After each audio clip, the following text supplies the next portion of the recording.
तो आज बात करते हैं एआई फिएस्टा की कहानी की।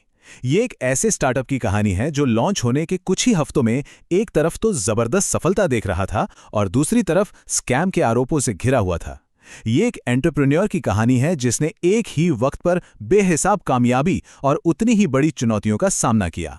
जरा सोचिए, लॉन्च हुआ और कुछ ही हफ्तों के अंदर 40,000 से ज्यादा पेड यूजर्स। मतलब ये किसी भी नए स्टार्टअप के लिए एक सपने के सच होने जैसा है ना? ये साफ दिखाता है कि लोगों में इस नए एआई टूल को लेकर कितना जबरदस्त क्रेज था। लेकिन कहानी में एक ट्विस्ट था। जहां एक तरफ सफलता का जश्न मन रहा था, वहीं दूसरी तरफ सोशल मीडिया पर लोग कह रहे थे ये तो स्कैम है, धोखा है। ये एक ऐसा टकराव था जिसने कंपनी की नींव तक हिलाकर रख दी थी। तो आखिर सच क्या था? एक जबरदस्त कामयाबी या फिर एक बहुत बड़ा घोटाला? चलिए आज इस पूरी कहानी को, इसकी हर परत को साथ मिलकर खोलते हैं। तो कहानी शुरू होती है लॉन्च के ठीक बाद के उस संकट से, जहां कामयाबी ही सबसे बड़ी मुसीबत बन गई। देखिए, कंपनी का अंदाजा था कि 1 महीने में शायद 1 लाख यूजर्स आएंगे, लेकिन ये टारगेट तो सिर्फ 3 दिन में ही पार हो गया। 40,000 से ज्यादा पेड यूजर्स, 3.5 लाख से ज्यादा फ्री यूजर्स और सिस्टम पर भेजे गए 2 करोड़ से ज्यादा मैसेज। ये कोई ट्रैफिक नहीं था, ये तो एक सुनामी थी जिसके लिए वो बिल्कुल भी तैयार नहीं थे। और इस सुनामी ने सच में सब कुछ तहस नहस कर दिया। पेमेंट सिस्टम फेल, हजारों यूजर्स पैसे दे चुके थे पर प्लेटफॉर्म इस्तेमाल नहीं कर पा रहे थे। कस्टमर सपोर्ट का इनबॉक्स 3 से 4 हजार गुस्से भरे ईमेल से भर गया।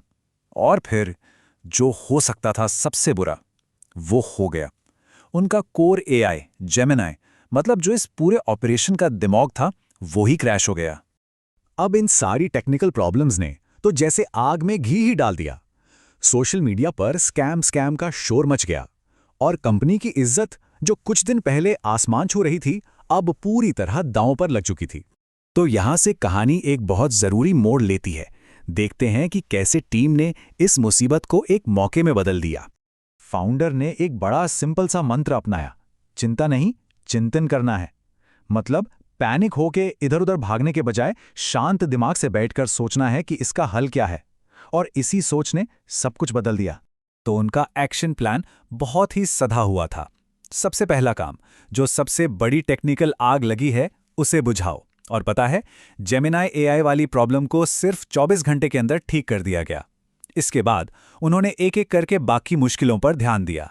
अब कस्टमर सपोर्ट वाली जो प्रॉब्लम थी ना, उसे सुलझाने के लिए उन्होंने 2 तरफा हमला किया। एक शॉर्ट टर्म फिक्स, फौरन 15 से ज्यादा लोगों की एक टीम हायर की जो 24/7 बैठकर मैन्युअली पेमेंट्स वेरीफाई कर रही थी। लेकिन असली गेम चेंजर था उनका लॉन्ग टर्म सोल्यूशन। उन्होंने सिर्फ 7 दिन में एक कस्टम एआई सपोर्ट एजेंट बना डाला, जो आज 40% सवालों के जवाब अपने आप दे देता है। और अपनी इमेज को बचाने के लिए फाउंडर ने एक बहुत ही हिम्मत वाला कदम उठाया।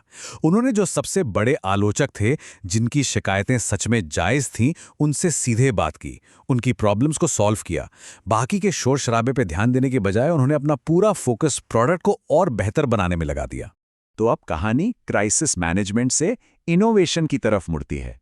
और ये एक ऐसा इनोवेशन था जो सीधे कस्टमर्स को सुनने से पैदा हुआ। टीम ने क्या किया, उन्होंने दर्जनों कस्टमर्स के साथ सीधे वीडियो कॉल पे बात की और उनसे सिर्फ 4 सिंपल लेकिन बहुत पावरफुल सवाल पूछे। पहला, आप इसे सबसे ज्यादा किस काम के लिए यूज करते हैं? दूसरा, इसमें सबसे अच्छा क्या लगता है? तीसरा, सबसे बुरा क्या लगता है? और चौथा, ऐसा कौन सा फीचर है जिसकी सबसे ज्यादा जरूरत महसूस होती है? इन सवालों ने उन्हें सीधे यूजर के दिमाग में झांकने का मौका दे दिया। और ये सिर्फ गलतियां सुधारने तक ही सीमित नहीं रहा। इस फीडबैक ने उन्हें कुछ ऐसे फीचर्स बनाने के लिए इंस्पायर किया जो इंडस्ट्री में पहले किसी ने नहीं बनाए थे। वर्ल्ड फर्स्ट फीचर्स जो सच में यूजर्स की असली प्रॉब्लम्स को सॉल्व करते थे। तो पहला बड़ा इनोवेशन था सुपर फिएस्टा मोड। अब ये क्या है? सोचिए, ये एक स्मार्ट मैनेजर की तरह है। आपको ये टेंशन लेने की जरूरत नहीं कि कौन से एआई से सवाल पूछना है। ये खुद आपके सवाल को समझता है और उसे उस काम के लिए बेस्ट एआई मॉडल के पास भेज देता है। नतीजा, एक ही चैट में कई एआई की ताकत। अब एक और मजेदार बात सोचिए, कैसा हो अगर सलाह लेने के लिए इतिहास के सबसे बड़े और महान दिमागों से सीधे बात करने का मौका मिल जाए। तो पेश है एआई अवतार फीचर। अब महात्मा गांधी से अहिंसा पर बात की जा सकती है, अल्बर्ट आइंस्टाइन से यूनिवर्स के रहस्यों के बारे में पूछा जा सकता है, या फिर डॉक्टर B.R. अम्बेडकर से सामाजिक न्याय पर चर्चा हो सकती है। और सिर्फ इतना ही नहीं, फाइनेंस एडवाइजर और करियर कोच जैसे पर्सनल AI एक्सपर्ट्स भी तो हैं मदद करने के लिए।